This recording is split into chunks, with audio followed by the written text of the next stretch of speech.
আমি আসলে প্রথম প্রশ্ন কামাল ভাইয়ের কাছেই আসতে চাই। কামাল ভাই, প্রশ্নটার একটু ব্যাকগ্রাউন্ড আছে, ব্যাকগ্রাউন্ডটা সহ আপনাকে প্রশ্ন করি। জনাব শরীফ ওসমান হাদী, একই বিষয়ে আপনার মতামত আমরা একটু জানতে চাইব। জনাব মাসুদ কামাল, আপনি জানেন যে আমরা গত পরশুদিন এই সরকারের একজন উপদেষ্টা জনাব আসিফ মাহমুদ সজীব ভুঁইয়ার একটা ইন্টারভিউ নিয়েছিলাম। সেই ইন্টারভিউতে আসিফ মাহমুদ সজীব ভুঁইয়া সরকারের ভিতরে ক্ষমতার কেন্দ্র অনেকগুলি যেরকম বলেছিলেন, আমার সরাসরি প্রশ্নের উত্তরে তিনি ডিজিএফআইয়ের কথা বলেছিলেন। আমি ডিজিএফআই তো সরকার প্রধানের অধীনে, সেনা প্রধানের অধীনে না, তাহলে ডিজিএফআই যদি কোনো কাউকে কোনো বক্স করে, আমি ইঙ্গিত করেছিলাম যে তাহলে তো এটা সরকার প্রধানের জানার কথা। তিনি বলেছিলেন যে না, এটা কমপ্লেক্স সিচুয়েশনের কারণে, আমি তাকে কোট করছি, কমপ্লেক্স সিচুয়েশনের কারণে অন পেপারস যেরকম আছে যে ডিজিএফআই প্রধান উপদেষ্টাকে রিপোর্ট করবে বা যেটা যেভাবে চলা উচিত সেটা সেভাবে চলছে না। তিনি সেনাবাহিনীকে ইঙ্গিত করেছিলেন, তিনি রাজনৈতিক দলগুলিকে বলেছিলেন যে ক্যান্টনমেন্টে গিয়ে তাকে ম্যান্ডেট দিয়ে এসছেন বলে সরকারের ভিতরে অনেকগুলি সরকার তৈরি হয়েছে, ক্ষমতার মিলিটারি একটা ক্ষমতার কেন্দ্র তৈরি হয়েছে বলে এটা তিনি বলছিলেন, এবং এই সরকারকে একটা দুর্বল সরকার বলছিলেন। তারপরই আমরা দেখলাম শাম্মী হক, আওয়ামী লীগ নেত্রী শাম্মী হকের বাসায় চাঁদাবাজির ঘটনায় যে গ্রেফতারকৃত ব্যক্তি, তিনি আসিফ মাহমুদ সজীব ভুঁইয়ার নাম বলছেন। মানে আমি পুরো প্রেক্ষাপটটা এই কারণে বলতেছিলাম যে কামাল ভাই, আপনি তো সব কিছু খুব নিবিড়ভাবে পর্যবেক্ষণ করেন। আমরা এখন কাকে বিশ্বাস করব? মনে করেন যদি কয়েকজন উপদেষ্টার নামে কিছু দুর্নীতির অভিযোগ থাকে, তারা যদি দুর্নীতি করেন সেটা একটা অবস্থা, কিন্তু সরকারের ভিতরে যদি আরেকটা সরকার, ক্ষমতার কেন্দ্র, ডিজিএফআই এজেন্সি, যেটা যার নিয়ন্ত্রণ করার কথা তাকে নিয়ন্ত্রণ না করে অন্যদেরকে এটা গ্রুপ করে, সেইটাকে আপনি কি বলবেন? সরকার প্রধানকেও আপনি এইভাবে কীভাবে দেখেন? মানে এখানে আরেকটা ছোট কথা আমি একটু বলে রাখি, জনাব আসিফ মাহমুদ সজীব ভুঁইয়া বলছেন যে এই যে ইশাককে মেয়র হতে না দেওয়া, এটা উপদেষ্টা পরিষদের সিদ্ধান্ত। আসিফ নজরুল এই কথাটা আমার কাছে পুরোপুরি উল্টো কথা বলেছেন। তিনি বলেছেন যে হাসান আরিফ শাহাদাতের ক্ষেত্রে এটা দেখেন নাই, আসিফ মাহমুদ সজীব ভুঁইয়া দেখেছেন, কিন্তু আসিফ মাহমুদ সজীব ভুঁইয়া বলেছেন এটা উপদেষ্টা পরিষদের সিদ্ধান্ত। প্লাস ওই যে এজাজ সাহেবকে নিয়োগ দেওয়া হয়েছে উত্তর ঢাকায়, সেইটা উপদেষ্টা পরিষদের সিদ্ধান্ত এবং সেটা তিনি জানতেন না অনেক ক্ষেত্রে। তো এই পুরোটা ক্ষেত্রে কি এটা মনে হচ্ছে যে ছাত্র প্রতিনিধি যারা আছেন বা সরকারের ভিতরে সরকার, ইউনূস সাহেব একটা বিভাজনের রাজনীতি করতেছেন এবং একটা মানে আমি কি বলবো আমি জানি না, সরি এত লম্বা প্রশ্ন করার জন্য, কিন্তু প্রেক্ষাপটটা একটু আপনাকে বললাম। কামাল ভাই, আপনি এটা নিয়ে বললে আমরা একটু হাদির কাছে এটা শুনবো। জি কামাল ভাই, আপনি প্রথম যে কথাটা বললেন, একটা কথা বললেন এখানে, আমরা আসলে কাকে বিশ্বাস করব? আমি একজন সাংবাদিক হিসেবে আপনাকে বলবো, আমি আসলে কাউকে বিশ্বাস করব না, আমি সবাইকে সন্দেহ করব। একজন সাংবাদিক হিসেবে আমার কাজই হচ্ছে যারা ক্ষমতায় আছেন তাদেরকে সন্দেহ করা, এবং সেই সন্দেহটা মানে দূর করার দায়িত্ব তাদের, এবং সেই সন্দেহটা আমাদের এখানে ঠিকঠাক মতো করা হচ্ছে না বলেই তারা কিন্তু একটার পর একটা ভুল করে যাচ্ছেন।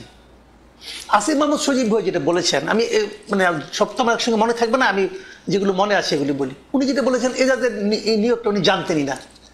উনি তো চিঠি লিখেছেন আপনার কি বলে জনপ্রশাসন সচিবকে নিজে হাতে লিখেছেন, এই যে উনি জানেন উনি খুব একটা যোগ্য লোক, তো উনি আবার জানতেন না কিভাবে বলেন? উনি তো ব্যক্তিগত প্যাডে চিঠি লিখেছেন, উনি নিজে সিগনেচার করেছেন। কারণ আমি একটু ছোট করে বলি, আসিফ মাহমুদ সজীব ভুঁইয়া বুঝিয়েছেন যে উপদেষ্টা পরিষদ তাকে এই চিঠিটি তাকে লিখতে, মানে এখন উনি ছোট মানুষ বা আমি ছোট বড় মানে বয়সের কারণে আমি বলতেছি না, সরি এটা আমার বলা উচিত হয় নাই, উনি যেহেতু সংশ্লিষ্ট মন্ত্রণালয়ের উপদেষ্টা পরিষদের সিদ্ধান্তটা তাকে বাস্তবায়ন করতে বলা হয়েছে, সেই জন্য উনি চিঠি দিয়ে এটা কাজটা করছেন, এটা আমি বুঝছি উনার কথায়। এটা কখনো হয়? সাংবাদিক করছে এটা হয়? উপদেষ্টা পরিষদ কখনো একজন লোককে বলবে তুমি চিঠি লেখো? উপদেষ্টা পরিষদ মিটিং করে তারাই তো সিদ্ধান্ত দিয়ে দিবে।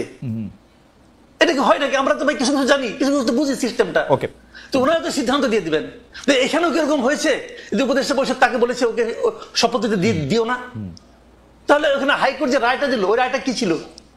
হাইকোর্ট কি বুঝে না কি করতে হবে? এবং ওনারা কি বুঝেন না হাইকোর্টের রায় তাদের মান্য করতে হবে? দেখেন এগুলো নিয়ে অনেক জল ঘোলা হয়েছে, অনেক পানি ঘোলা অনেকে করেছেন। ইশাক সাহেব তার রাজনীতি করেছেন, বিএনপি তার রাজনীতি করেছেন, সবাই করেছেন। তো ওনাদের সমস্যাটা কি? শাহাদাত সাহেবের যে কারণে হয়েছে ঠিক একই কারণে ইশাক সাহেবের হলো না কেন? একই তো কারণ, একই জিনিস, তো একই বিষয়, একই জিনিস। সমস্যাটা কোথায়? এই পুরো বিষয়টা হলো পলিটিক্যাল। তার মানে এই গভর্নমেন্টটা এই ঘটনাগুলি নিয়ে যেরকম আচরণ করেছে এটা হলো পলিটিক্যাল আচরণ করেছে। বিতর্কটা ওনারা ইনভাইট করেছেন, যে আমাদেরকে বিতর্ক ধরে না কেন? ওই ইনভাইটেশনের বিতর্ক তাদের কাছে আসছে। কথাগুলি সিম্পল। দেখেন ডিজিএফআই যে কথাটা বলা হয়েছে, ডিজিএফআই সেটা আপনি যে বলেছেন এটা তো আসলে সরকার প্রধানের হাতে। এখন সরকার প্রধান যদি মনে করে যে ডিজিএফআই আমার কথা শুনছে না, উনি ডিজিএফআই আগা 5 তলা চেঞ্জ করলেই পারেন, করেন না কেন? এগুলি আসলে কিছু না। আমি বলি আপনাকে, ওনারা যেগুলি বলে না, এ করতে দেয় না, ও করতে দেয় না, আসলে এই গভর্নমেন্টকে আমি মনে করি একটা নন সিরিয়াস টাইপের গভর্নমেন্ট। এই গভর্নমেন্ট যখন ক্ষমতায় আসে গত বছর, এই গভর্নমেন্টের উপর তখন আপনি ধরুন 8 তারিখ তারা ক্ষমতায় আসলো, 8 তারিখে যদি আপনি দেশের মানুষকে জিজ্ঞাসা করতেন এই গভর্নমেন্টের উপর আপনার সাপোর্টটা কেমন আছে, আমার মনে হয় না যে আওয়ামী লীগের 2-1 পান্ডা ছাড়া আর কেউ বলতো যে এই গভর্নমেন্টকে আমি সাপোর্ট করি না। কেউ বলতো না। এত সমর্থন নিয়ে বাংলাদেশের ইতিহাসে আর কোনো গভর্নমেন্ট আসে নাই। এবং এখন পর্যন্ত আজকে 1 বছর হয়ে গেছে, এই 1 বছরে আপনি কোনো একটা পলিটিক্যাল পার্টিকে দেখতে পাবেন না যারা নাকি অফিসিয়ালি এই গভর্নমেন্টের উপর অনাস্থা দিয়েছে, পাবেন না। মানে এত সাপোর্ট অন্য কোনো গভর্নমেন্ট পায় নাই বাংলাদেশে। সেরকম একটা গভর্নমেন্ট এত সাপোর্ট দেয়া করলোটা কি, করছেটা কি, এটা আপনি বলেন। তারা কি আগের গভর্নমেন্টের যে খুব ভালো চালাতে পারছে? কোন দিক দিয়ে পাচ্ছে? উত্তরের যে সিটি কর্পোরেশনের নিয়োগটা থাকে, আমি সিম্পল একটা কোশ্চেন করতে চাই, আমি একটা সাধারণ মানুষ, আমি একটা প্রশ্ন করতে চাই, এই যে এজাজ সাহেবের একটা সিটি কর্পোরেশন চালানোর মতো তার সিভিতে কি লিখতে পারবেন উনি যে আমার এই ধরনের অভিজ্ঞতা আছে? কিন্তু কাউলা এখানে আমাদের কিন্তু কাউলা একটা এনজিও চালিয়েছেন পরিবেশ বিষয়ক এবং আরেকজন উপদেষ্টার কাজিন, এই তো তার যোগ্যতা। কিন্তু কামাল ভাই, আমি আপনাকে একটু এখানে প্রশ্ন করতে চাই, আমরা যারা সিটি কর্পোরেশনের মেয়র যাদেরকে দেখেছি তাদের কি যোগ্যতা কোথায় ছিল 2-4টা চুরি বাটপারি করা ছাড়া? শুনেন, সিটি কর্পোরেশনে আমি ধরে নিচ্ছি হাইপোথেটিক্যালি তাদের কোনো যোগ্যতা ছিল না, আমি ধরে নিচ্ছি সাহেব ধরেন অথবা আতিক সাহেব ধরেন, ধরে নিচ্ছি চোর বাটপার সব ঠিক আছে, কিন্তু তারপরেও তারা একটা সিস্টেমের মধ্যে দিয়ে আসছে। সিস্টেমটা কি? জনগণের ভোট নিয়ে আসছে অথবা ভোটের নামে নাটক করে আসছে, যাই হোক একটা সিস্টেমে তো আসছে। উনি আসছেন কিসের মাধ্যমে এটা বুঝান না রে ভাই? উনি কিসের মাধ্যমে আসছে? উপদেষ্টা পরিষদ ঠিক করছে, সজীব ভাইয়ের চিঠির মাধ্যমে আসছে। ওকে, আসতে পারে, আমার কোনো সমস্যা নাই। আসিফ মাহমুদ সজীব ভাইয়ের চিঠির মাধ্যমে আসছে। তখন আমি আসিফ মাহমুদ সজীব ভাইকে জিজ্ঞাসা করবো যে এত লোক থাকতে আপনি ওনাকে নির্বাচন করলেন কোন যোগ্যতায়, কি দেখে? আপনার সঙ্গে তার খাতির আছে? সে আপনার দস্ত লাগে? ব্যাপারটা কি বুঝান আমারে ভাই? আমি কি বুঝতে চাইতে পারবো না? কিন্তু কামাল ভাই ব্যাখ্যা পাচ্ছেন এখন তো আপনি? কিন্তু কামাল ভাই, যদি এখন ডক্টর ইউনূস আসিফ মোহাম্মদ সজীব ভাইকে বলেন যে আমরা উপদেষ্টা পরিষদের সিদ্ধান্ত নিচ্ছি, তুমি এজাজকে নিয়োগ দিবা, ও রেজওয়ানার ভাই, ওকে নিয়োগ দাও, ওকে একটা চিঠি দিয়ে নিয়োগ দাও, তা আসিফ মোহাম্মদ সজীব ভাই আর কি করবে? সেক্ষেত্রে আমি ডক্টর ইউনূসকে বলি এই কথা আসিফ মোহাম্মদ সজীব ভাই বলুক। বলছে তো আমাকে কালকে অনুষ্ঠানে অন রেকর্ড বলছে। সে বলছে যে এটা বলে থাকে অন রেকর্ড বলছে, যদি আপনাকে অন রেকর্ড বলে থাকে তাহলে আমি অন রেকর্ড ডক্টর ইউনূসকে প্রশ্ন করতেছি, হ্যাঁ আপনি কেন তাকে নিয়োগ দিলেন আমাকে বুঝান ভাই, বুঝতে চাই। আপনি যে আমার দণ্ডমুণ্ডের কর্তা হিসেবে একজন লোককে বসাই দিলেন যার নামে হিজবুত তাহরিরের সঙ্গে সংশ্লিষ্টতার অভিযোগ উঠেছে, তাকে আমার কেন বসালেন, কোন যোগ্যতায় বসালেন? আমি আপনাকে প্রশ্ন করতে চাই। ডক্টর ইউনূস তো প্রশ্নের ঊর্ধ্বে না, অফকোর্স পৃথিবীর কেউ প্রশ্নের ঊর্ধ্বে না। আমি প্রশ্ন করতে চাই একজন নাগরিক হিসেবে, এই প্রশ্নের জবাব যদি না দিতে পারেন তাহলে আমি ভাববো উনিও দুর্নীতি করছেন। আপনি কি কামাল ভাই, আমরা আবার আসবো আপনার কাছে, আপনি কি ওই ডিজিএফআইটা নিয়ে আর কোনো কিছু বলবেন? যে ষড়যন্ত্রের কথা আসলে নাসিরউদ্দিন পাটোয়ারি বলে মিটিংয়ে, আসিফ মোহাম্মদ সজীব ভাই বলতেছে, নাহিদ সাহেবও বলছেন কিছুদিন আগে, এনসিপিও বলতেছে, এটা নিয়ে কি আরেক দুই লাইন বলবেন আপনি? যে মানে এটাকে আপনি আসলে কিভাবে দেখেন, যে সত্যি সত্যি কি এই এজেন্সিগুলি কারো বিরুদ্ধে কেউ এরকম করতেছে কিনা? এজেন্সিগুলি করতেছে না এটা আমি বলবো কিসের বিবেচনা? আমার হাতে তো কোনো তথ্য প্রমাণ নাই। আবার করতেও পারে, আবার করতে নাও পারে। এবং যদি করতে থাকে তাহলে এখনই করলো না আগে করে নাই, তাও আমি বলবো না। সমস্যাটা কি হচ্ছে আমি বলি, যদি কিছু করে অথবা না করে, যখন কোনো একটা বিষয় আমার বিরুদ্ধে যায়, যখন কোনো একটা বিষয় আমাকে বিব্রত করে, তখন আমি কিন্তু একটা ভিলেন খুঁজে বেড়াই। এটা হলো আমাদের দেশের সাধারণ মানুষের মানসিকতা, আমারও মানসিকতা তাই। তখন আমি করে কি, যদি আমি নিজে দোষী হই, আমি কিন্তু আমার দিকে তাকাই না, আমার দিকে তাকানো উচিত যে আসলে কি এই জন্য আমি দায়ী। আমরা করে কি আমার দিকে তাকাই না, আমি একটা ভিলেন খুঁজে বেড়াই। যখন কোনো ভিলেন না পাই তখন একজনকে এমন এক লোকের নাম বলি অথবা এমন একটা সংস্থার নাম বলি যাকে আমি ক্রস চেক করতে পারবো না। ওকে, এটা খুবই ইন্টারেস্টিং কথা বলছেন কামাল ভাই। আমি আপনাকে এই জায়গায় একটু আপনার কাছ থেকে একটু জনাব হাদির কাছে একটু যাই। জনাব হাদি, একই প্রশ্ন, আমি প্রশ্নটাকে এরকম করতে চাই, আপনি কি আসলেই মনে করেন কিনা সরকারের ভিতরে একটা সরকার আছে এবং কারো বিরুদ্ধে ষড়যন্ত্র হতেছে, সেটার জন্য এজেন্সিকে কাজে লাগা হইতেছে, এবং এইটার জন্য এটা আপনি সরকার প্রধানকে, সরকার যারা চালাইতেছে তাদেরকে আপনি আসলে দায়ী করেন কিনা? আমি আসিফ মোহাম্মদ সজীব ভুঁইয়ার অবস্থা দেখেই বলতে চাই, চাঁদাবাজির জন্য যে গ্রেপ্তার, যিনি রিমান্ডে ছিল, তার একটা ভিডিও ফাঁস হয়েছে, সেই জায়গা ধরেও যদি আপনি একটু বলেন। জনাব হাদি। আসসালামু আলাইকুম, ঠিকানার দর্শকদেরকে শুভেচ্ছা। দেখেন, প্রথমত হলো আমাদের আলোচনাটা ওই যে উত্তরের সিটি কর্পোরেশনের মেয়র বা ওদিকে মোড় নিয়ে যাচ্ছিল, তো ব্যাপার হলো তাকে ডিফেন্ড করা বা কোনো কাজ আমাদের না। আমি শেষ থেকে একটু শুরু করি আপনার সাথে। যেমন ডিজিএফআই প্রশ্ন যেটা এসছে, এখন দেখেন এখানে একটা খুবই গুরুত্বপূর্ণ ব্যাপার হলো যে এজেন্সিগুলো রাষ্ট্রে অত্যন্ত গুরুত্বপূর্ণ পজিশনে থাকে, তাকে রাখতেও হয়, কিন্তু আমাদের জুলাইয়ের পরে যেটা কাজ ছিল যেগুলোকে প্রফেশনাল করে তোলা, আরো বেশি প্রফেশনাল করে তোলা। ফ্যাসিবাদ হাসিনা মিলে যেটা করেছিল, এই প্রফেশনাল প্রতিষ্ঠানগুলোকে শতভাগ আওয়ামী লীগের, সোজা কথা আপনি ধরেন নাজি বাহিনী তাদের যে ভিন্ন ভিন্ন এরকম সেগমেন্ট তৈরি করেছিল, এরকম এনএসআই, ডিজিএফআই, রাষ্ট্রের সব থেকে গুরুত্বপূর্ণ অর্গানগুলোকে তাদের পার্টির পান্ডা বানিয়ে ফেলেছিল। তো এখন আমরা যেটা প্রত্যাশা করেছি যে তাদের ওই দীর্ঘ কালচার তারা পরিবর্তন করে, তারা প্রফেশনালি রিয়াক্ট করবে। আমি আপনাকে শুধু একটার সাথে ধরাই দিতে চাই, ধরেন এই যে 5ই অগস্ট ঘোষণাপত্রের দিন এনসিপির কিছু লোকজন কক্সবাজার গেল। আচ্ছা, এনসিপির যে লোকজন কক্সবাজারে গেল, এটাকে সঠিক হলো না ভুল হলো, এটা পলিটিক্যাল অন্য পার্টিগুলো ক্যাশ করবে, বিএনপি ক্যাশ করবে, জামাত ইসলামী ক্যাশ করবে, বলবে এরকম ঐতিহাসিক দিনে তারা কেন গেছে, তারা এই সিগনিফিকেন্স কেন বোঝে না। এইটা হলো পলিটিক্স, এই পলিটিক্সটা চলবে। কিন্তু এই যে হাসনাতরা বা সার্জিসরা বা তাসনিম যারা কোন হোটেলে আছেন, কোন হোটেল থেকে কোন হোটেলে আবার যাচ্ছেন, সেই তথ্যগুলো দেয়া এবং সাংবাদিকদেরকে সেখানে জানানো, এইটা কি এজেন্সির কাজ? আমরা এই প্রশ্নটা কেন করছি না? আমরা বারবার বলছি জনাব হাদি, আমি একটু আপনাকে আবার আপনি একটু যদি আমাকে একটু সময় দেন, আমি আবার একটু ব্যাকগ্রাউন্ডটা বলি। আপনি ডিজিএফআই এর প্রফেশনালিজমের কথা বলতেছিলেন। 15 বছর হাসিনা শাসনের ডিজিএফআই কে একটা দলীয় বাহিনীর মতো ব্যবহার করা হয়েছে, এজেন্সিগুলিকে একটা দলীয় বাহিনীর মতো করে ব্যবহার করা হয়েছে। আসলে ডিজিএফআই কে এরকম দলীয় বাহিনীর মতো ব্যবহার করা শুরু হয়েছে এরশাদ সাহেবের সময়, তারপর এটা বেগম খালেদা জিয়ার সময়, 9/11 সময় যে সরকার আসে ডিজিএফআই সেই সরকারের বাহিনী হিসেবে ব্যবহৃত হয়। ওইটাই ডিজিএফআই এর যেটাকে বলে হচ্ছে জব ডেসক্রিপশনের মধ্যে পড়ে বলে এটা ওরা মনে করে। এই ডিজিএফআই কিন্তু, আমার তর্কটা হচ্ছে এই ডিজিএফআই কিন্তু ডক্টর মোহাম্মদ ইউনূসের পারপাস সার্ভ করার কথা।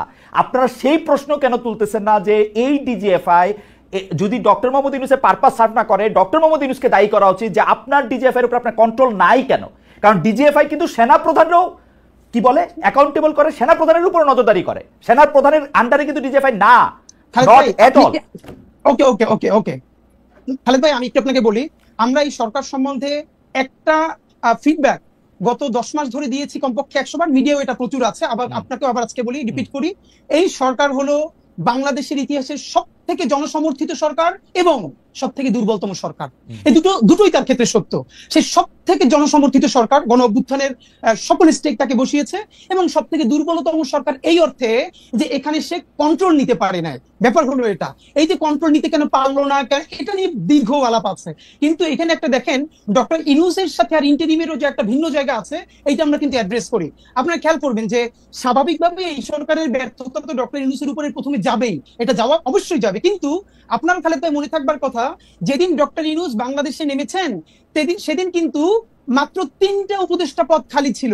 এর মানে আগের সকল উপদেষ্টা পদ সব রেডি, ডক্টর ইউনূস আসার পরে আর মাত্র 3টে পদ খালি ছিল। তখন আমরা ডক্টর ইউনূসকে বলছি যে আপনি তাহলে এখানে কারা কারা উপদেষ্টা আছে, এখানে বিএনপির লোকজন আছে, এখানে জামাতের আছে, এখানে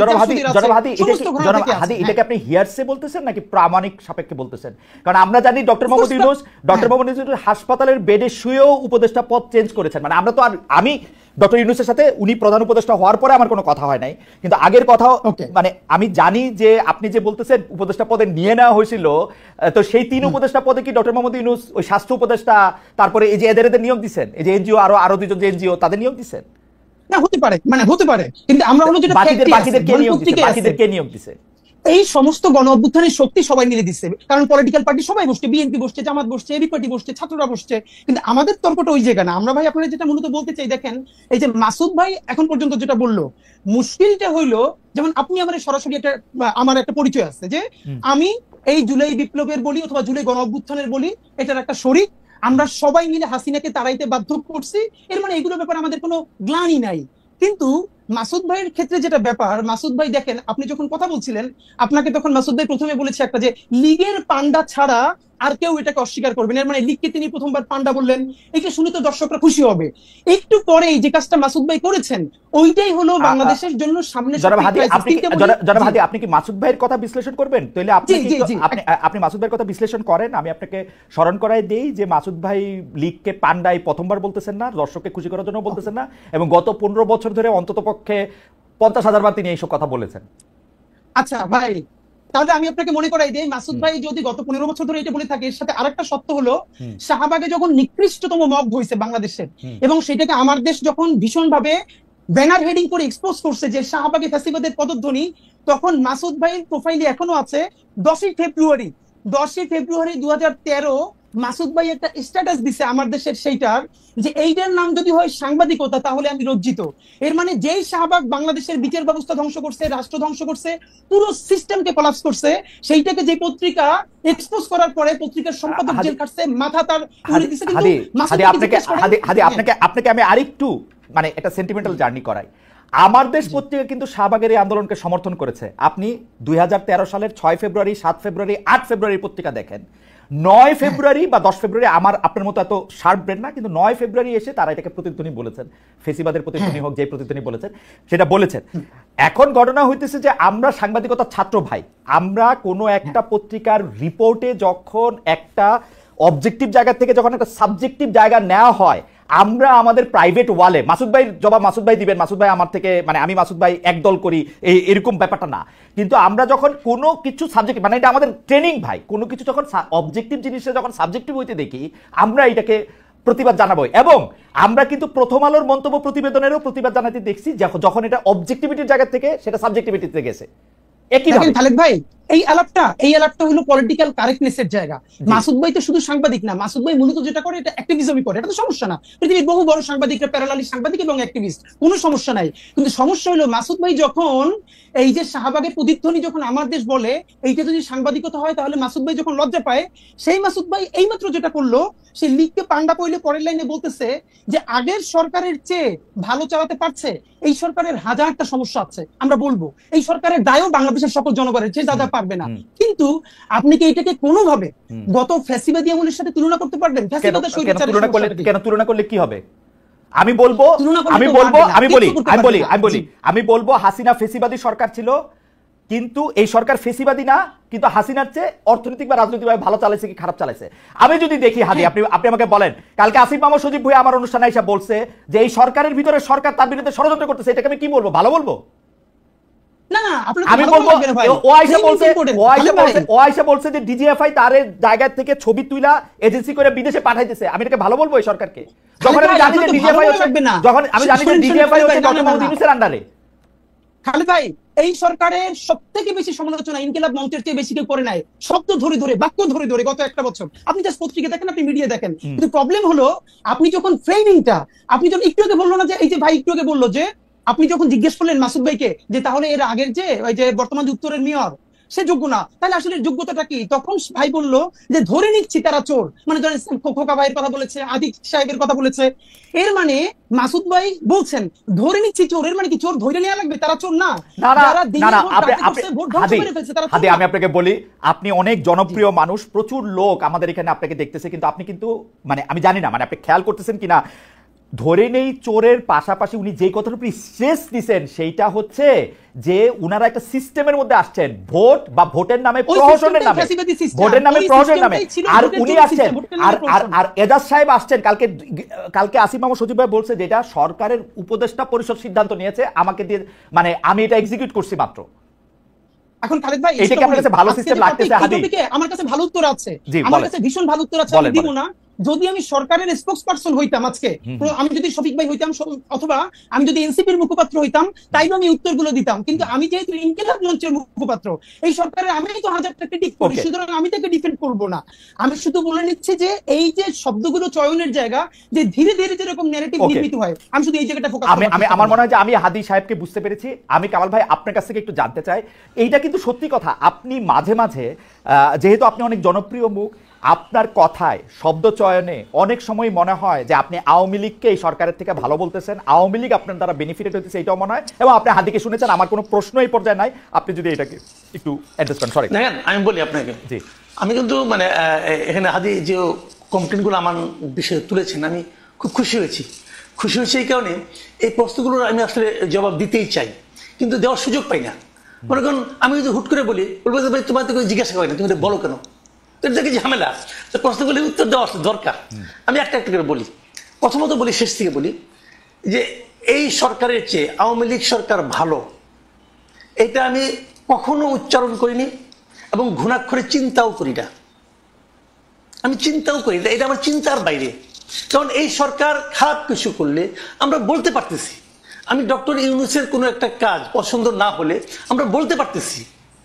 হাসিনা সরকারের সময় আমরা সরাসরি বলতে পারতাম না, আমিও বলতে পারতাম না, আমি অনেক কিছু বলছি, আমি হাসিনা গভর্নমেন্টের বিরুদ্ধে, তার কর্মকাণ্ডের বিরুদ্ধে, বিভিন্ন কাজের বিরুদ্ধে অনেক কিছু বলছি, কিন্তু এখন যেভাবে সরাসরি বলি এতটা সরাসরি বলতে পারতাম না কারণ আমার কিন্তু কেউ থ্রেট দেয়নি। আমি আবার বলি আপনাকে, আমার হাসিনা সরকারের আমলেও কেউ কখনো থ্রেট দেয় নাই, এই সরকারের আমলেও আমার কখনো কেউ থ্রেট দেয় নাই। আমি বলেন যে দেয় না, আমাকে বলে হাসিনা সরকার আমলে থ্রেট দেয় নাই, তার মানে তুমি তলে তলে আওয়ামী লীগ আসিলা, তাহলে এই সরকারের আমলেও তো আমার কেউ থ্রেট দেয় নাই, তাহলে আমি তলে তলে এর সঙ্গে আসি না।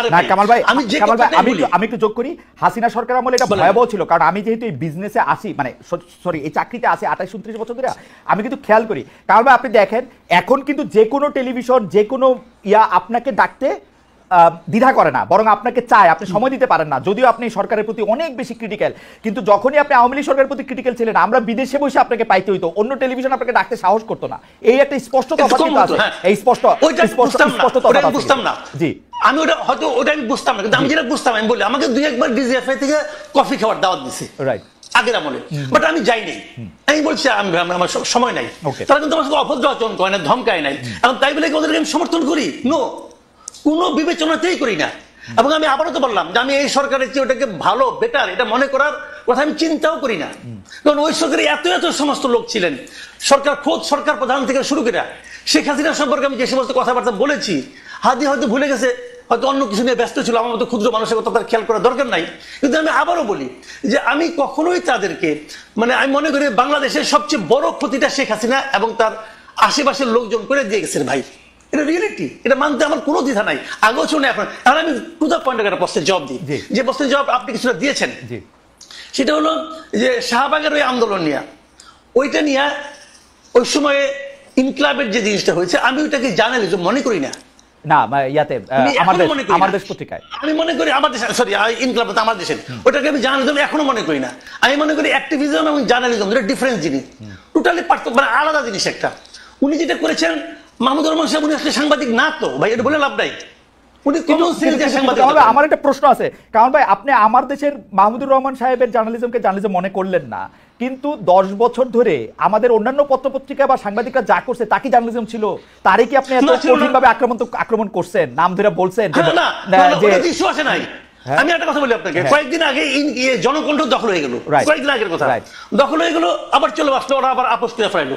জনকণ্ঠ যখন দখল হলো, আমি দখল হওয়াটাকে কিন্তু আমি সমালোচনা করেছি, আবার পাশাপাশি আমি এটাও বলেছি যে শামীমা খান কিভাবে জনকণ্ঠের সম্পাদক হয়েছেন এটা আমি বুঝতে পারি না, কারণ আমি জনকণ্ঠে সাংবাদিকতা করেছি টানা 12 বছর, কিন্তু কামাল ভাই, এবং শামীমা এখানে একদিনের জন্য ওখানে আসেন নাই, কিন্তু কামাল ভাই হাজবেন্ড মারা যাওয়ার পর উনি সম্পাদক হন কিভাবে? কিন্তু কামাল ভাই, আমি বুঝি না, কামাল ভাই এটা বলতে পারবো না। কামাল ভাই, আতিকুল্লাহ খান মাসুদ কিভাবে সম্পাদক হয়েছেন, জনকণ্ঠের সম্পাদক, সেই প্রশ্ন তো আপনি তুলেন নাই। মাহমুদুর রহমান সাহেবের যে যোগ্যতা আছে, ওটা আমি তুলছি, ওটা আমি তুলেছি, আমি বলি আপনাকে, ওটা আমি তুলেছি, কেন তুলবো না?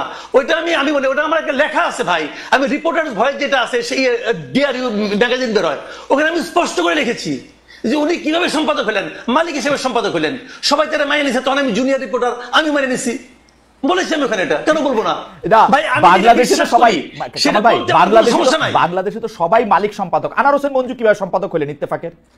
আচ্ছা, এখানে একটা কথা আছে, কথাটা হলো কেন বলি আপনাকে, শাহাবুদ্দিন সাহেবের আইনটা করার আগ পর্যন্ত তো সম্পাদক হতে কোনো বাধা ছিল না, ওটা তারা আইনগতভাবে পারতো।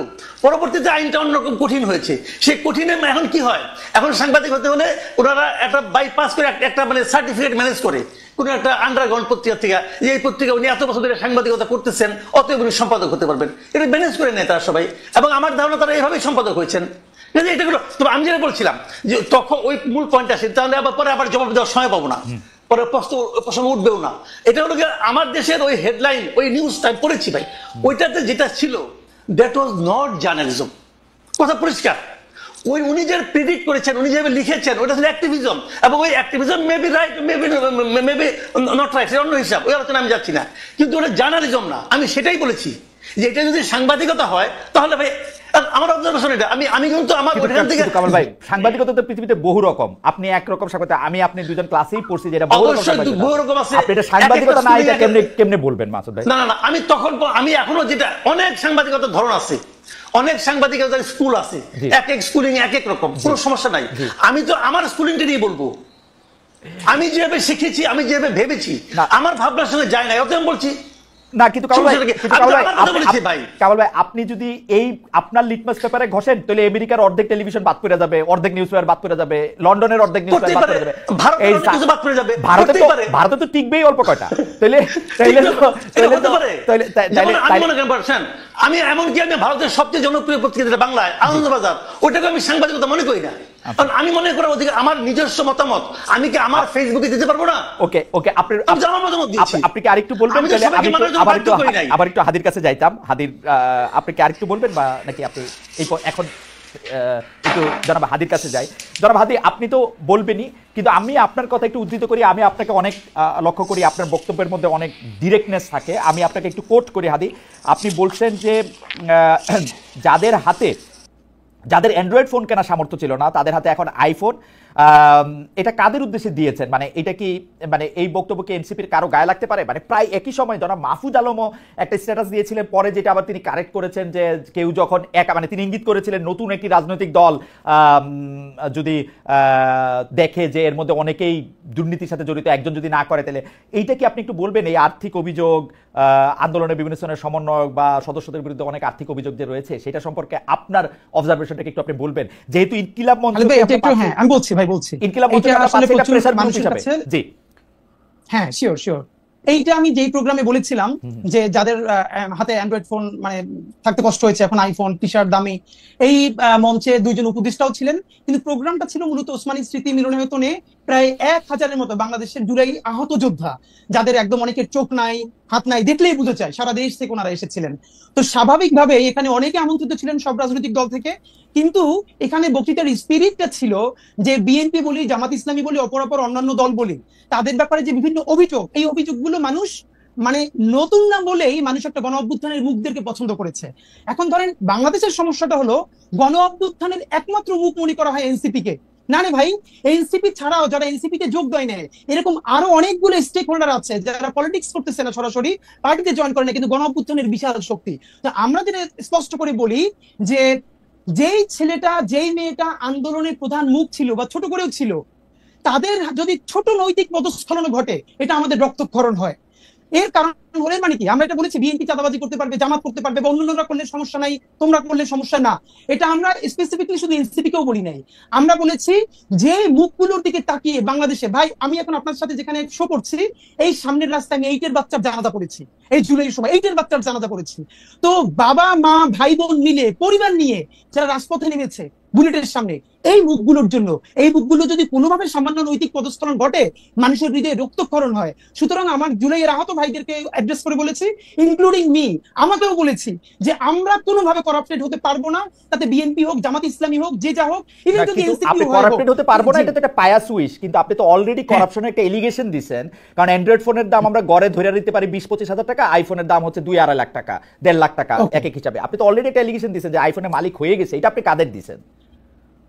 আচ্ছা, এইটা হলো আমি স্পষ্ট, প্রথমত হলো মিডিয়ার ক্ষেত্রে হলো খালেদ ভাইয়ের কাজ হইলো তিনি এইটার ভিন্ন ইনভেস্টিগেশন করবেন, কিন্তু আমি আমাদের কিছু ছোট ভাইদেরকে দেখি যে যারা নতুন বাইক চালায়, টি শার্টটা দামি অথবা হাতে একটা, তো আমাকে অনেকে ফোন করে বলছে ভাই আইফোন কিনলেই তো সবাই নতুন কিনে না, পুরনো কেনা যায়, 30-40 হাজার টাকা পুরনো কেনা যায়, ভালো আমি জানলাম। কিন্তু ফ্যাক্ট হলো মিডিয়ার কাজ হলো এইটা যে যারা কেউ গণ অভ্যুত্থানের স্পিরিটকে বিক্রি করে দিয়ে যদি কেউ এই আর্থিকভাবে লাভবান হয়, তাদের বিরুদ্ধে মিডিয়া ধরবে, বাংলাদেশের মানুষের জনগণ ধরবে, আমরা যেরকম ধরতেছি, এই স্পিরিটটাই তো আমরা চাই। কিন্তু ভাই আমি আপনার একটু রেসপন্স করতে চাই, ভাই যেখানে কয়েকটা কথা বললেন এটা আমি পরে বলে যাবো।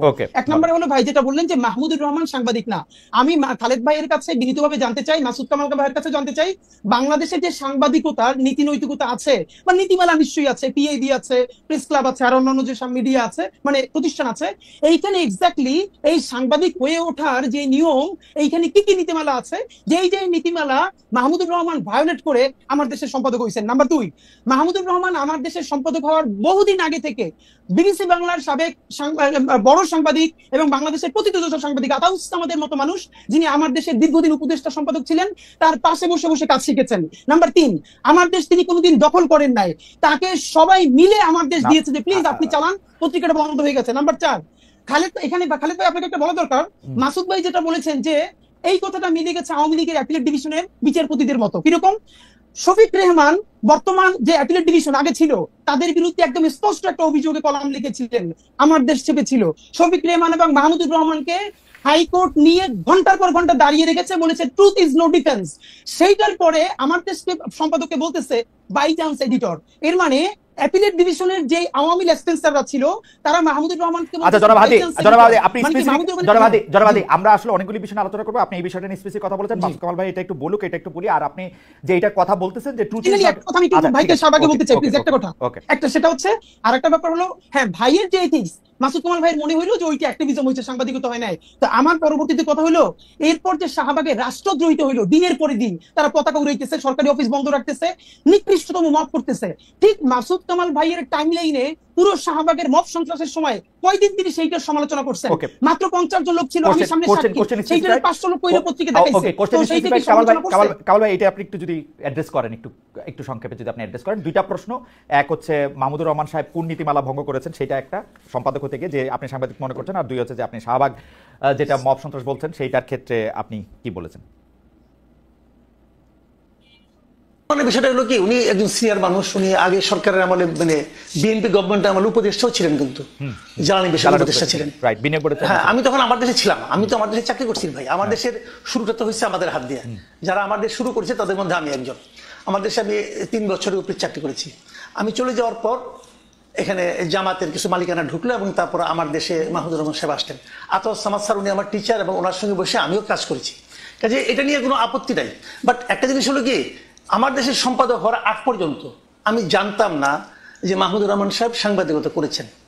আমি জানতাম উনি সরকারের উপদেষ্টা ছিলেন, আমি জানতাম উনি মুন্নু সিরামিক্সের সঙ্গে চাকরি করতেন, আমি জানতাম এগুলো। শাহিনপুকুর সিরামিক্সের সিইও ছিলেন উনি।